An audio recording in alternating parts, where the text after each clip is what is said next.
Hello and welcome back to the channel. In the previous video, we saw conditional statements in Java. In this video, we're going to be looking at classes and objects in more depth. As we said before, classes are templates or blueprints used to create objects.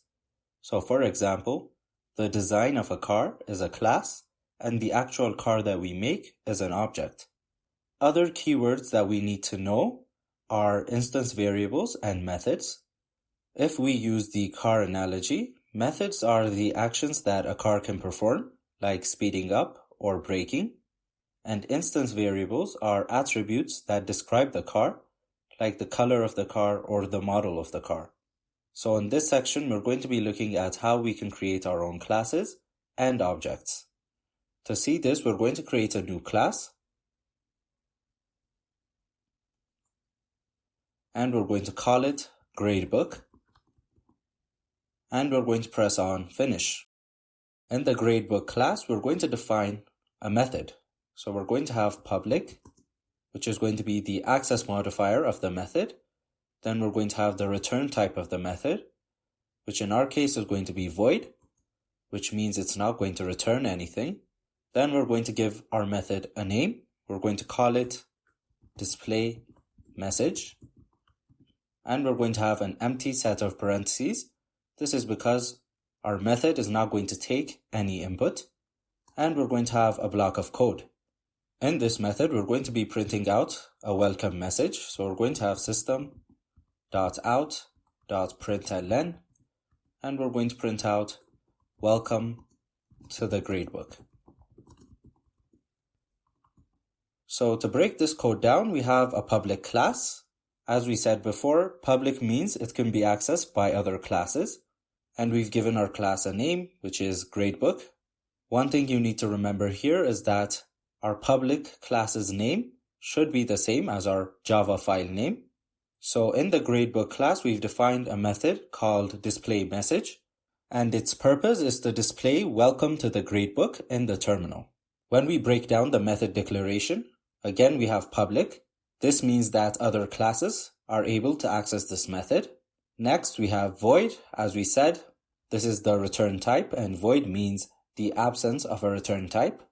If our method did return a value, we would put the data type of that value instead of void. And next, we have our method name, which is display message. Again, there's a naming convention we should follow when we are defining our methods. This convention is that the first letter should be small, but every subsequent word should have a capital first letter. And finally, we have an empty parentheses. As we said, this is because our method does not take in any input. Later on, we're going to be looking at examples that do take input. And in that case, we would be putting the different inputs in the parentheses. Now, you may have noticed that in our class, we do not have a main method. And this means that we cannot directly run this class. So if we tried to run this, we would get an error. In this section, we're going to be defining our method in a different class. So we're going to save this file, and we're going to create a new class, and we're going to call it GradeBook Test. And since we're going to be having our main method in this class, we're going to make sure that we tick public static void main, and we can press on Finish. Since the GradeBook class is in the same package as our GradeBook Test class, there's no need to import GradeBook, but if it was in a different package, we would have to import it. And as we saw before when taking input, in order to use a class, we need to create an object from it. So here we're going to be creating an object. Its type is going to be GradeBook, and we're going to call it myGradeBook, and we're going to set it equal to new GradeBook, and we're going to have an empty set of parentheses. Once we've created our object, we can access the different public methods and variables in our GradeBook class. And to do that, we're going to use the name of our object. And we're going to use the dot operator. This is going to give us access to different methods. In our case, we want to use the display message method. Now, if we save our file, and if we run our code, we get welcome to the gradebook. Next, we're going to see methods that take input. So we're going to go back to our GradeBook class. To make our display message method more dynamic, we're going to pass in an input of type string, and we're going to give it a name. We're going to call it course name. And what we want to do is, instead of displaying welcome to the gradebook, we're going to substitute in course name. To do that, we can change our println statement to printf. And instead of gradebook, we're going to use %s, which is a placeholder for strings. And we can also add a new line character. And finally, we want to substitute in the course name in place of %s. So here we're passing course name as input, which is of type string. One thing you shouldn't forget is when we're writing string, we need to use a capital S. That is because string is a non-primitive data type. Primitive data types are the most basic data types that come with Java and include data types like float, double, int, and boolean. Once we've passed in course name to our method, we can use it throughout our method. In our case, we're using it in the printf statement. Now we can go back to our gradebook test class. As you can see, we're getting an error. That is because our display message requires an input. So we're going to give it a string input. Let's say Java programming. And now if we save our file and run our code, we get welcome to the Java programming displayed to the terminal. The exclamation mark is on the next line because we misplaced the new line character, which we can fix back in our gradebook. And we're going to move the exclamation mark before the new line character. Now if we go back to gradebook test and run our file, we get welcome to the Java programming.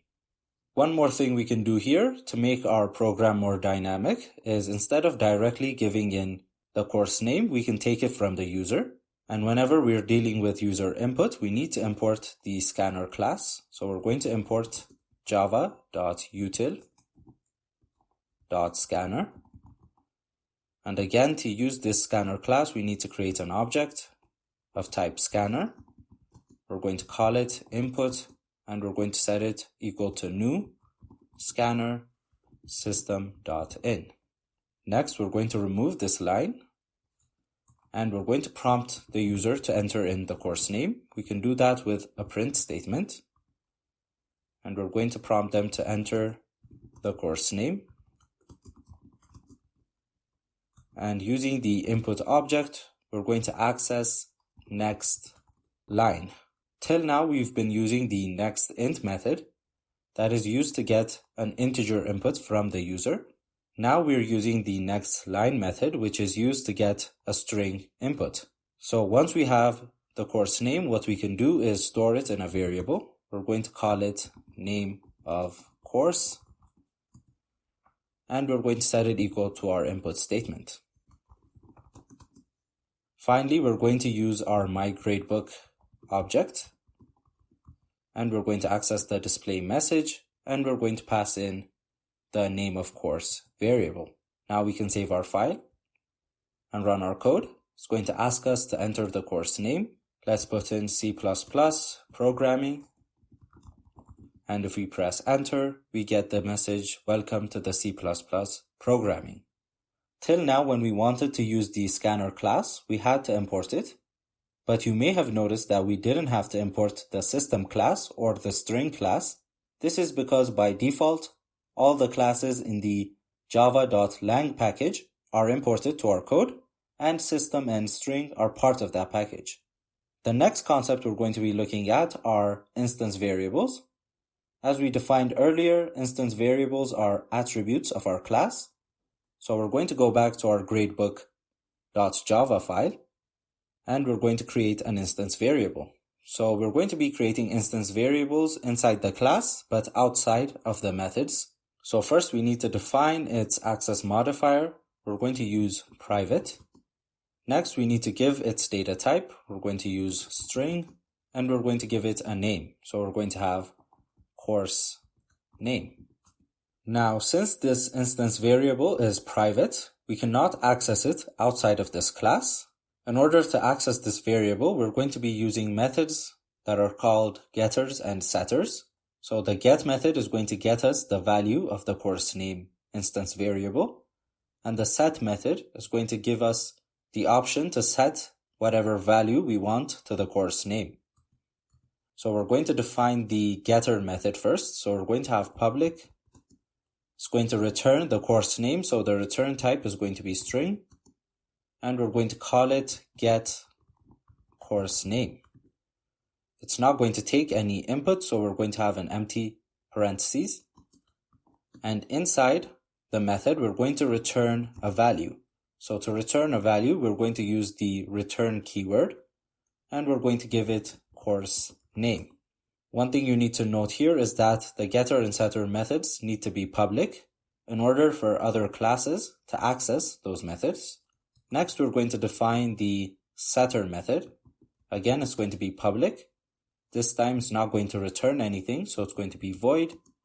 And the name is going to be set course name. Now this method is going to take input, so we're going to have string, and we're going to call the input name. And inside the method, what we're going to do is set course name to the name that is given to the method.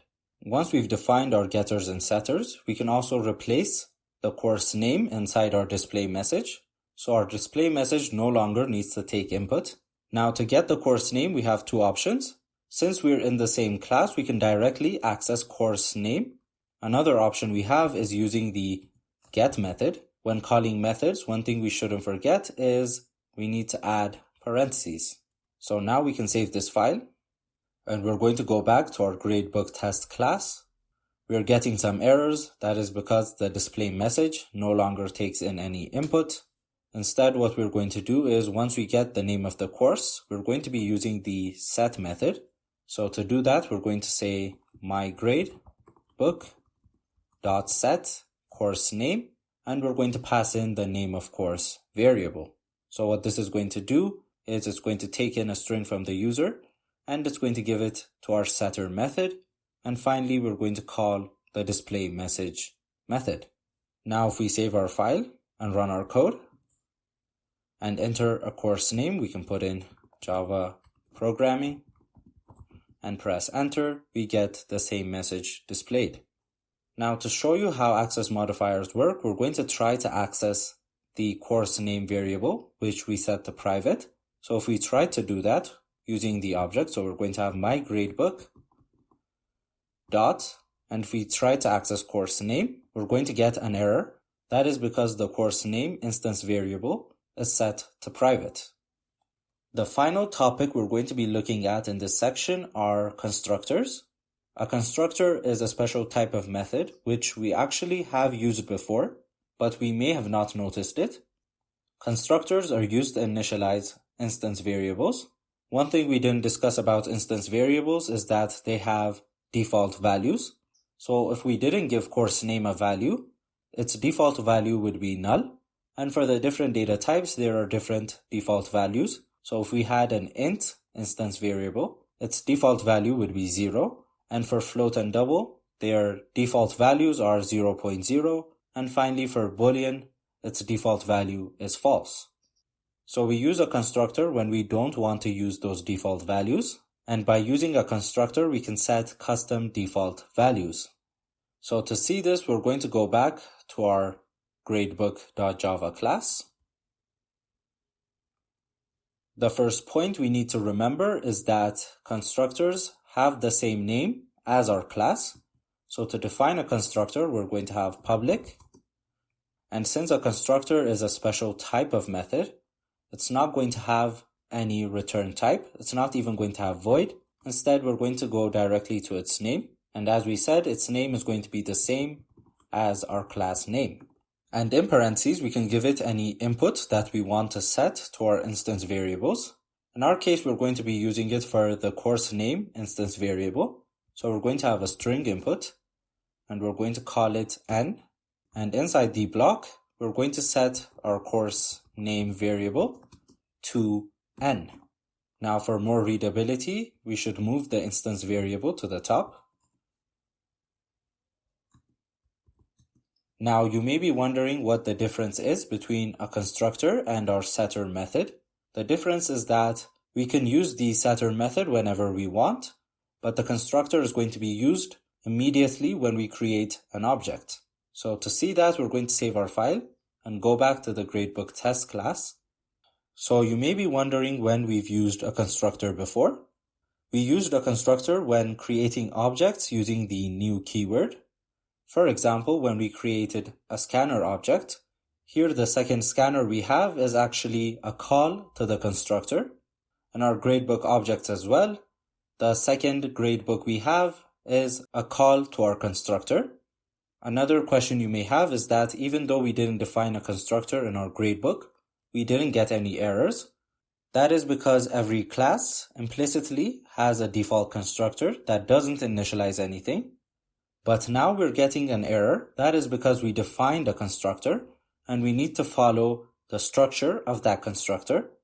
In our case, our constructor took in a string input, so we need to define a string when we're creating the object. So we can give it a string value, let's say Java programming.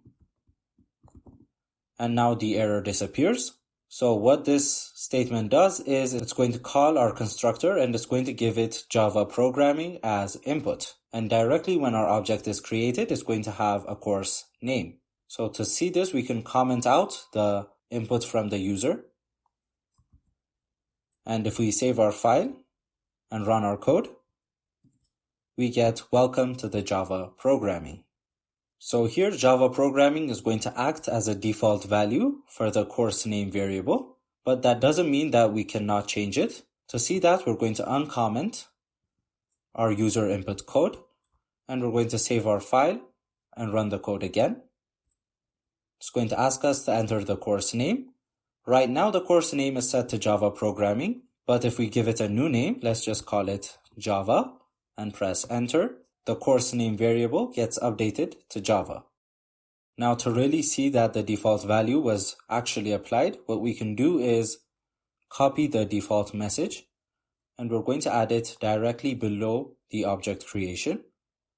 Now the display message is going to run twice. So if we save our file and if we run our code, first we're going to get welcome to the Java programming, and if we enter a new course name like Java, then we get welcome to Java. So that's going to be it for this section. In the next video, we're going to be looking at control structures. Thank you for watching this video, and don't forget to like the video and subscribe to our channel for more programming content.